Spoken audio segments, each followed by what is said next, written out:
মেয়ে তো পরের বাড়ি চলে যাবে।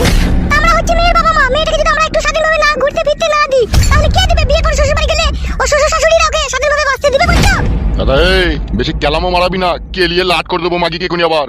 মেয়েকে এখনকার দিনে স্বাধীনভাবে কোনো জায়গায় বেরোতে দিয়ে ঘুরতে পাঠানোটা উচিত নয়। তুই তো জানিস না মারা, আমি একটা এমএলএ, আমি জানি এখন এই সমাজে কি দুর্ঘটনা ঘটছে কি না ঘটছে। কি ঘটছে এই সমাজে? এই তোকে সব কৈফিয়ত দিতে হবে নাকি কি ঘটছে কি না ঘটছে? আমি বেরোতে দিতে মানা করলাম, তুই বেরোতে দিবি না, ঠিক আছে?